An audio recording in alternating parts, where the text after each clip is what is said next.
Hey everybody, and welcome to episode 2 of the Fates of Ort Devlog. Today we're going to talk about some of the key mechanics that make the game stand out. Let's jump right in. First of all, what is Fates of Ort to begin with? The game's look and feel draws inspiration from retro RPG classics. The game has all the key components you'd expect from an RPG. You gain XP by killing enemies, you've got a bunch of magic spells at your disposal, and you collect loot and other equipment. The gameplay focuses on strategic action, and the choices the player makes when interacting with NPCs and dealing with quests determines how the story unfolds and what happens to the player.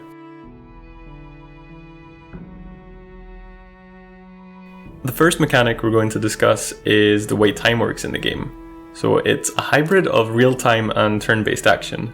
So as you can see here, the player's standing in the middle of the screen and there are a bunch of enemies surrounding him on all sides. However, everyone's standing still. And that's going to be the case until I start moving, like this. Now, the other thing that causes time to unfreeze is whenever you're performing an action, like casting a spell, like this. So the time freeze mechanic means that you as the player can predict enemy behaviors and movement patterns, and also when enemies eventually fire projectiles at you, like these blue wizards here, it means you've got some time to dodge them.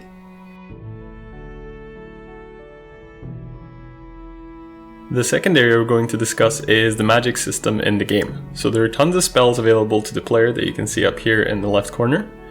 And each of those spells behaves differently depending on what element it's combined with. So we've got the mind element, the shadow element, and the life element. So for this spell, if we combine it with the mind element, it produces a lightning strike that we can cast on an enemy like this. Now, if we switch to the life element, we get a series of ice spikes that we can cast like this.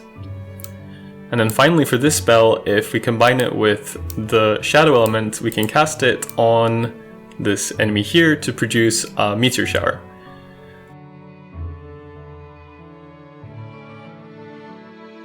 The final game mechanic we're going to discuss is the cost of magic. According to the game's story, magic is powered by the caster's life energy. In practice, what this means is that each spell cast costs HP.